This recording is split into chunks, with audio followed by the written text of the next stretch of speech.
యెహోవా రాత్రివేళ నీ నామమును స్మరణ చేయుచున్నాను, నీ ధర్మశాస్త్రమును అనుసరించి నడుచుకొనుచున్నాను, నీ ఉపదేశమును అనుసరించి నడుచుకొనుచున్నాను. ఇదే నాకు వరముగా దయచేసి ఉన్నాను. దేవునికి మహిమ కలుగునుగా. నీ ఉపదేశమును అనుసరించి నడుచుకొనుచున్నాను. ఉపదేశము దేవుని వాక్యం, దేవుని బోధ. యాజకుడు బోధిస్తుంటే ఆ బోధను అనుసరించి ఏం చేయాలి? ఇప్పుడు దేవుని మందిరములో మీరు ఆయన బోధ వింటారు, ఇక్కడ నడుచుకోలేరు. మందిరములో నడుచుకోలేరు, మందిరములో బోధ వింటారు. సమాజములో మనము నడవాలి. ఏమి నడవాలి?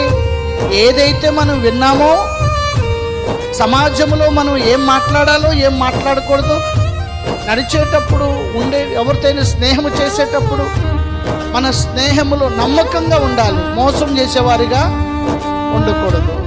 మనం నోటంటే అబద్ధాలు రాకూడదు, మోసకరమైన పనులు చేయకూడదు, ఒకరినొకలాగా పక్షపాతము చూపకూడదు. సమాజంలో మనం ఉన్నప్పుడు సమాజం మనలను గమనిస్తూ ఉంటారు.